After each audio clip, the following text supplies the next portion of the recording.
Welcome to Stories Junction. Let's begin today's story. I met Elena 10 years ago. She was brilliant, breathtaking, and had this undeniable spark that made the world feel brighter. From the moment we got together, I knew she was special. She had this way of making me feel like the luckiest man alive, like life with her was an adventure waiting to unfold. After 3 years of dating, we got married. The first few years were everything I had hoped for. Late-night talks that stretched until sunrise, spontaneous weekend getaways, laughter that echoed through our small but cozy apartment. I worked long hours to give us a comfortable life, and she flourished in it. Seeing her happy made it all worth it. But then things began to shift. At first, it was subtle. She started spending more time glued to her phone, lost in conversations I wasn't a part of. She went out more. Her outfits changed, her interests drifted. I told myself it was normal. People evolve, life changes, and maybe she just needed a break from the routine. Then she met Ivy. Ivy was unlike any of Elena's usual friends. She was single, wild, and reckless, the kind of woman who could turn an ordinary night into a scandal. She drank too much, flirted shamelessly, and lived like consequences were a distant myth. And Elena? She got swept up in Ivy's world so fast, I barely recognized her anymore. Suddenly, my wife wasn't the woman I had married. She was staying out later, partying more, spending money like it meant nothing. When I brought it up, she brushed me off. "Relax, Adrian," she'd say with a smirk, swirling a glass of wine in her hand. "I'm just having fun. Don't be so boring. We're married, not locked in a prison." I tried to let it go, but the arguments started coming more frequently. "Elena, you're barely home anymore," I said one night, frustration creeping into my voice. She rolled her eyes. "Because home is boring, Adrian. All we do is work, eat, and sleep. I need something more." "More? Or just an escape?" I asked, crossing my arms. She scoffed, shaking her head. "God, you sound like a jealous ex. Maybe if you stopped acting like my father, I wouldn't need an escape." That one stung. I took a deep breath, trying to stay calm. "I'm your husband, Elena, not some controlling jerk trying to keep you on a leash." She leaned against the kitchen counter, her expression unreadable. "Then stop acting like one. Wanting to spend time with my wife isn't controlling," I argued. "It's normal." She let out a bitter laugh. "Normal? Adrian? Normal is suffocating. I don't want to be stuck in this routine for the rest of my life." I studied her, the woman I had loved for a decade, the woman who now looked at me like I was nothing but an obstacle in her way. "Marriage isn't about endless excitement," I said quietly. "It's about commitment, stability." She smirked, shaking her head. "You really don't get it, do you?" "Get what?" She crossed her arms, her eyes cold. "I'm bored, and if I want to go out, I will. I don't want to keep having the same fight over and over." I swallowed hard. "You don't get to just—" She cut me off with a smug grin. "I can replace you right now if I want to." The air between us shifted, thick with something unspoken. I stared at her, my stomach twisting. "What did you just say?" She shrugged, completely unfazed. "You heard me." Something inside me cracked. Was it anger? Disbelief? Heartbreak? Maybe all three.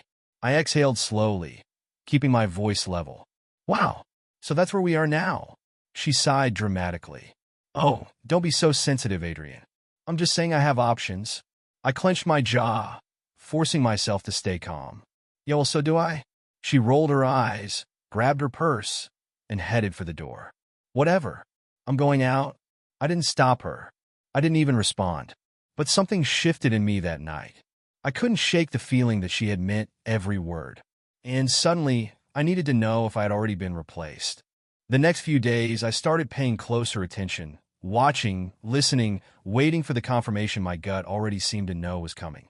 Elena's behavior didn't change. If anything, she got bolder. She stayed out even later, came home smelling like expensive perfume and cocktails, and barely acknowledged my presence anymore.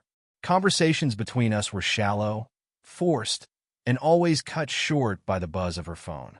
Then one night, she stumbled through the front door past midnight. I was sitting on the couch, pretending to scroll through my phone, but I had been waiting for her. She kicked off her heels, giggling to herself. She didn't even notice me at first. Then I caught it a scent. Not hers. Not mine. A man's cologne. Where were you? I asked, keeping my voice casual. She jumped slightly, then turned to me with a guilty look before quickly masking it. Jesus, Adrian, you scared me. I didn't respond. I just watched her. She faked a yawn, stretching her arms above her head. I was out with Ivy, obviously. We had drinks. You know, girls' night. I stood up slowly. Who else was there? She raised an eyebrow, her expression shifting. What's with the interrogation? I took a step closer. You smell like men's cologne. For the first time, I saw hesitation in her face. It lasted barely a second before she waved a hand dismissively. Oh, come on, Adrian. We were at a crowded bar. I probably brushed up against someone. I clenched my jaw. Yeah, maybe. I didn't push it. Not yet. But my gut screamed at me louder than ever. Then the next day I saw something else. Elena had just come out of the shower, a towel wrapped loosely around her body as she rummaged through the closet. That's when I noticed it. Dark bruises along her hip. I frowned. What happened? She glanced down, then quickly tightened the towel around herself. Oh, I bumped into the counter last night. Stupid thing. She laughed awkwardly, but I wasn't laughing. I stared at the bruises. They weren't from a counter, they were shaped like fingers. Like someone had grabbed her. I exhaled slowly. That looks like a handprint, Elena. Her expression flickered, just for a second, before she rolled her eyes. Oh my God, Adrian. Stop overanalyzing everything. You're being ridiculous. I let it go. But deep down, I knew something was wrong. And I was going to find out what. That night, Elena got dressed like she was going to a gala.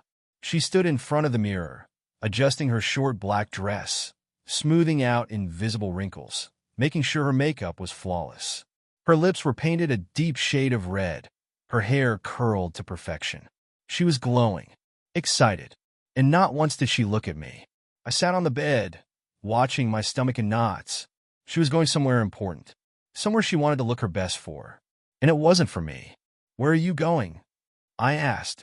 She glanced at me through the mirror. Out with Ivy. That was all. No explanation. No hesitation. She grabbed her purse and headed for the door. Don't wait up. The door shut behind her. A minute later, I grabbed my keys and followed her. I stayed a safe distance behind her car as she drove downtown, weaving through traffic with practiced ease. My hands were clenched around the steering wheel, my pulse pounding. After 20 minutes, she pulled into the parking lot of an upscale lounge.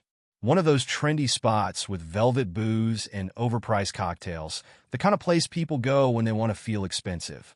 I parked across the street and waited. Elena stepped out of her car, adjusting the hem of her dress before striding confidently inside.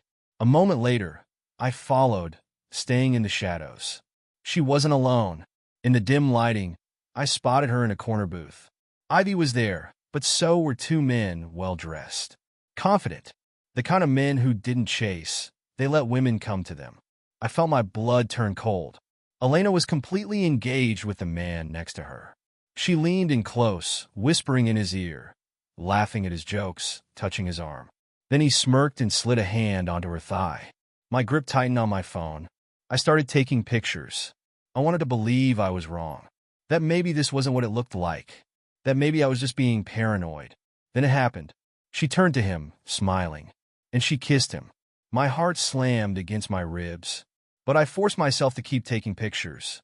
I watched as she ran her fingers through his hair, as he rested his hand on her waist, as they looked at each other like they'd been doing this for a long time. This wasn't a one-time mistake. This was a secret life, and I wasn't a part of it. They stayed at the lounge for another hour, drinking, laughing, touching. I documented every betrayal, taking picture after picture. Then they got up. Elena linked her arm through his as they walked outside, Ivy and the other guy following close behind. They looked comfortable together, like this wasn't new. When they reached the parking lot, they all climbed into a sleek black car, one that belonged to one of the men. Elena slid into the front seat. Ivy and the other guy got in the back.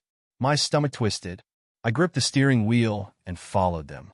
A few blocks later, they pulled into a hotel parking lot. I parked at a distance, watching as they stepped out of the car, laughing like they didn't have a care in the world. Right before they walked inside, Elena turned to the man and kissed him again, without hesitation, without guilt. Then they disappeared inside. I sat in my car for a long time, staring at the hotel doors. I couldn't believe what I was seeing. My wife was cheating on me, but now I had proof. And now it was time to make my move. The next morning, I woke up early. Elena was still asleep, her back turned to me, breathing steadily, like nothing had happened. Like she hadn't been in a hotel with another man the night before. I stared at the ceiling, my mind racing. This wasn't some suspicion anymore. This was real. I had the photos, the proof, and I knew exactly what I had to do next. Quietly, I got dressed, grabbed my keys, and walked out the door. By the time I arrived at the office, the sun was barely up, but I didn't care.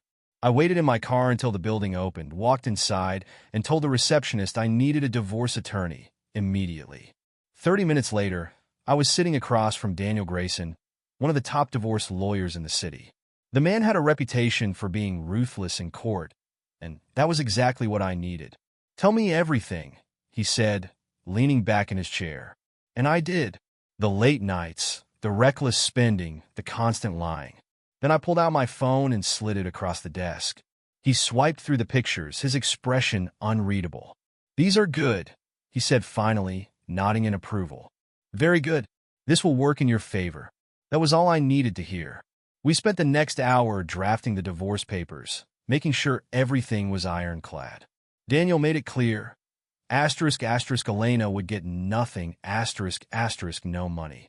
No savings. No alimony. Just the house. And even that came with a catch. "Your name is still on the mortgage," he pointed out, tapping his pen against the contract. "She won't be able to afford the payments on her own." I smirked. "That's her problem, not mine." I signed the papers, and just like that, our marriage was over. At least, on paper. Now, I just had to make my move. For 2 days, I acted like nothing had changed. I smiled at Elena, made small talk, even kissed her goodbye when she left for her girls' nights. She had no idea that I was about to disappear from her life completely. Meanwhile, I was preparing. I packed my things little by little, hiding them in the trunk of my car. Clothes, documents, essentials. Anything I didn't want to leave behind. Then I did the one thing I knew would hit her the hardest. I went to the bank and emptied our joint account. Every cent. Then I canceled all our joint credit cards one by one. By the time Elena realized what was happening, it would be too late. On the third night, it was finally time. It was past midnight. Elena was fast asleep, her breathing deep and steady. I stood in the doorway for a few seconds, just watching her. I didn't feel sad. I didn't feel angry. I felt done. Turning away, I grabbed the last of my essentials and walked to the kitchen. I placed a folder on the table. Inside were the divorce papers, already signed by me, Next to them, I laid out the printed photos I had taken of her at the lounge. Her kissing another man, walking into a hotel with him, everything she thought she had hidden. And finally, I placed one last thing on top. Our marriage certificate, torn in half. I walked through the house one last time. The place that used to be my home. The life that used to be mine. Then, without looking back, I walked out the door. And I never came back. I drove for hours. Just the road, my car, and the distance growing between me and my old life. Around 3 a.m., I reached a new city and checked into a hotel. Nothing fancy, just a place to stay for the night. Inside the room, I locked the door, pulled out my phone, and logged into our bank account one last time. The balance was still zero. I smiled. Then I turned off my phone and tossed it onto the bed. For the first time in a long time, I felt free. The fallout was inevitable. The next morning, I turned my phone back on. 37 missed calls, all from Elena. I didn't listen to the voicemails. I didn't read the texts. I already knew what they'd say. First, confusion. Then anger. Then, desperation. Her first message was furious. "What the hell is wrong with you? Where are you? Did you seriously just walk out?" The rage didn't last long. Soon, her tone changed. "Adrian, I don't understand. Please just talk to me." And finally, pure pleading. "I messed up. Let's talk. Please." I never responded. I let her scream into the void. A week passed, and I found a small apartment in the city. Nothing special, just enough for me to start over. It was quiet, simple, exactly what I needed. Meanwhile, Elena was dealing with the consequences of her own choices. The divorce was finalized within a few months. She tried to fight it, claimed I had blindsided her, called the whole thing unfair, but the evidence was on my side. The judge gave her one thing, the house. But here's the catch. Asterisk, asterisk, there was still a mortgage. A big one, asterisk, asterisk. Without me, she couldn't afford the payments. She tried, got a roommate, worked extra hours, probably cut back on her reckless spending. But it wasn't enough. 3 months later, she lost the house. A friend told me she had to move out. I wasn't surprised. She made her choice, and I made mine. One evening, my phone lit up with a message. Adrian, I need to see you. Please. I stared at it for a moment before locking my phone. A few hours later, another message appeared. I made a mistake. I miss you. I smirked and tossed my phone onto the table. She was realizing the truth too late, and I didn't care.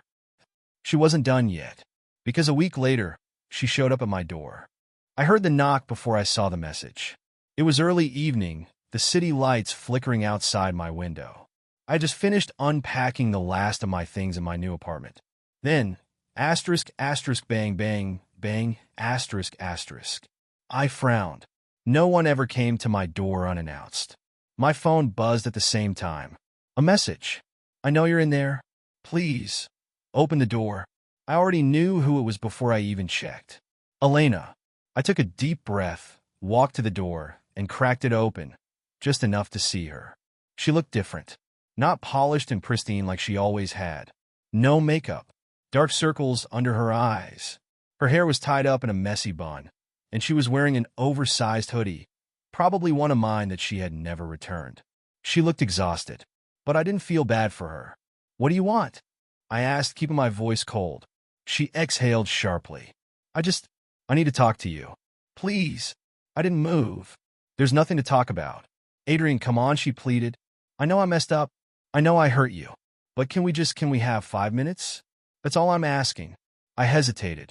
Then, against my better judgment, I stepped aside and let her in. She walked in slowly, glancing around my apartment. It wasn't much, just a couch, a small dining table, and a few boxes I still hadn't unpacked. You really left, she whispered. I leaned against the counter. Yeah, I did. She turned to me, eyes shining with something unreadable. I don't even know where to start. I crossed my arms. Try the part where you cheated on me. She flinched. For a second, I thought she'd try to deny it, spin some excuse. But to my surprise, she didn't. She sighed, rubbing her temples. It wasn't what you think. I laughed. Oh, it wasn't? Because what I think is that you were sleeping with another guy in a hotel while I was at home thinking we were fine. Her jaw clenched. I was stupid, okay? I don't even know why I did it. Maybe I was bored. Maybe I was selfish. Maybe She stopped, frustrated with herself. I don't have a good excuse, Adrian. I don't. I just know that I ruined everything. I didn't say anything. Because she was right. She took a step closer. But I miss you. And I hate myself for what I did. And her voice cracked. I just want another chance. I raised an eyebrow. So let me get this straight. You lied to me for months. You slept with another guy behind my back. You drained our money, ignored me, treated me like I was nothing. And now that you have nothing left, you suddenly realize you miss me? She swallowed hard. It's not like that. I scoffed. It's exactly like that. You only want me back because your life fell apart. You lost the house. You lost the money. You lost everything. And now you think you can just come back like none of it happened? She opened her mouth, then closed it. Because she knew I was right. She wasn't here because she loved me. She was here because she was alone. I shook my head. You don't miss me, you miss the life I gave you. Tears welled in her eyes. Adrian, please. No. Her breath hitched. I took a step back, opening the door. We're done, Elena.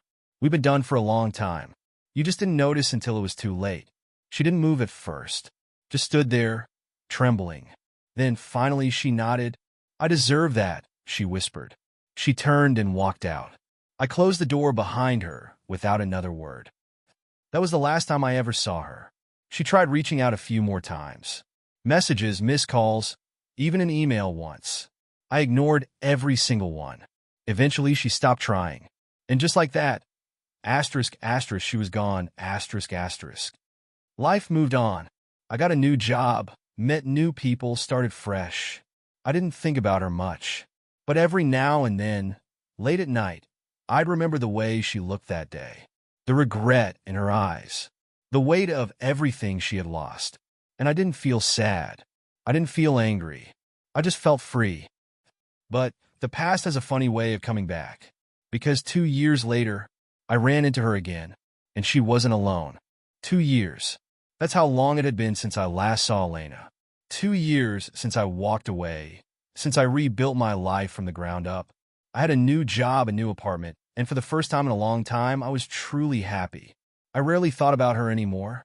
But fate has a cruel sense of humor. It happened on a Sunday afternoon. I was at a quiet little cafe, the kind of place where nobody knew me, where I could sit by the window, sip my coffee, and enjoy the world passing by. Then I heard it, a laugh. Familiar, faint, but unmistakable. I turned my head, and there she was, Elena. She looked different. Not bad, just older. The years had settled into her face. The effortless glow she once carried dimmed by something I couldn't quite place. And she wasn't alone. A man sat across from her. Tall, well-dressed, with sharp features and an easy confidence. He leaned in close, whispering something in her ear. She laughed again, but it didn't reach her eyes. I knew that look. I had seen it before. She was playing a role, the same one she played with me. The flirtatious smile, the delicate touches, the performance of a woman who was exactly where she wanted to be. But I saw the cracks, the slight tension in her shoulders, the way she stirred her drink absent-mindedly, the way she glanced around the cafe as if searching for an escape. She was with him, but she wasn't happy. And then she saw me. Her whole body stiffened. Her eyes locked onto mine, widening in shock. Then something else, something I couldn't quite name. Guilt? Regret? Panic? For a moment, neither of us moved. Then she gave the smallest nod, almost as if acknowledging the weight of everything left unsaid between us. I just stared back. I didn't feel anger. I didn't feel sadness. I felt nothing. I picked up my coffee, took a sip, and casually turned away, like she was just another stranger in the crowd. Because to me, that's all she was. Just another face from my past. And I wasn't looking back.